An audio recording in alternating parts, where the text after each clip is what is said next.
la democracia, que todo el mundo habla maravilla, bueno, Lovera, Sí, Noel sí, Rodríguez, sí, Jorge Rodríguez, etcétera. Y ahorita, bueno, el caso Alba, todo esto. Porque, bueno, mantener el poder no te puedes atumbar. claro. Pero esa, yo lo escribí a propósito de la película 1985, fíjate. Ese, me voy a defender para que no me tumbe, produce como lo que dice el viejo dicho, cuando sales a cazar monstruos, te conviertes en uno de ellos. Resulta Claro. que para conseguir información torturas, Claro. golpea, desaparece. Sí, sí. Y entonces, como tú dices, termina convirtiéndote en algo peor. Pero la manera de salirte de esas rutinas es consolidando el Estado, generando controles, respetando las instituciones, el voto, la Claro, transparencia, para claro. que se acabe eso. Claro, claro. Y sobre todo que las instituciones funcionen. Las instituciones en materia de justicia tienen que funcionar, pero también las instituciones en materia de protección pública tienen que funcionar. Hay que eliminar la impunidad, porque si tú eres impune, tú haces lo que te da la gana porque asumes que nadie te va a tocar. Entonces, claro, se comienzan esas distorsiones, esas taras de gobiernos que son democráticos, pero que son débiles desde el punto de vista institucional. Así es. Entonces hay que fortalecer la institución. Y eso comienza desde hacer respetar las reglas de tránsito hasta meter preso a quien sea si cometió un delito, independientemente de su posición social o posición política. Pero llegar a ese estado en América Latina ha costado mucho. Fíjate, Bukele, estaba leyendo que el porcentaje de homicidios en El Salvador ha bajado casi un 70%.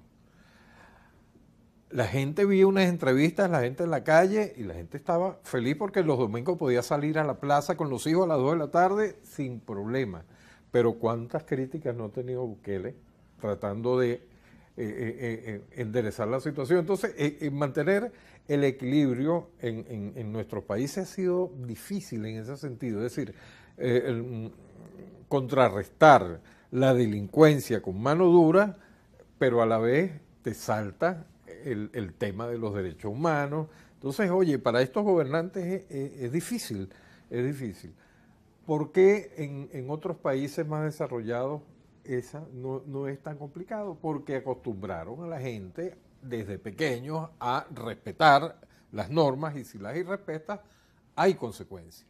Y es natural que la gente asuma las consecuencias si comete un acto ilícito.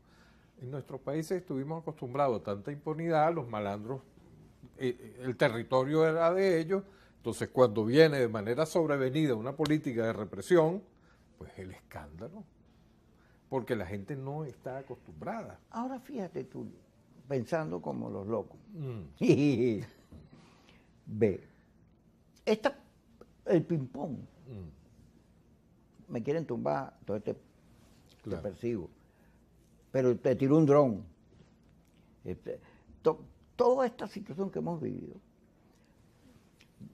tú te pones a verla y a lo que ha llevado es a una enorme polarización que la hemos tenido, no solo hoy.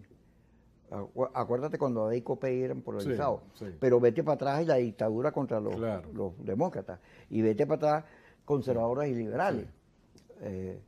Españoles y patriotas. Cuando la polarización, con estos niveles de rabia, mi abuela decía, rabia le da a los perros. Mira, con estos niveles porque cuando aparece, en esta etapa, no voy a hablar de las otras polarizaciones, de esta, cuando aparece el discurso de Chávez, que además, ¿tú te acuerdas cómo fue creciendo Chávez en la encuesta? Tenía 3 puntos y después el debate con Claudio Fermín, cuando yo no me voy a... yo no te voy a llevar por mi gobierno porque tú eres el culpable.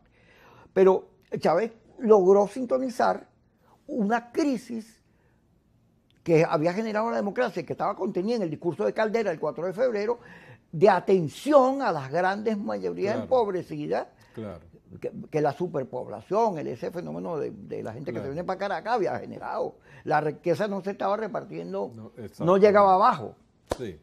Y esa es la crisis que lleva a Chávez al poder. Chávez se sintoniza con esas mayorías, o al revés, las mayorías se sintonizaron con un discurso que los reivindicaba, que hablaba de ellos y que le daba una posibilidad. Y bueno, la historia que nos enseñó, bueno, Chávez obtuvo una holgada mayoría, aunque dijeron que votaron, no votó votó el 30% nada más del electorado, pero bueno, independientemente de ello, obtuvo una mayoría importante porque hubo esa sintonía.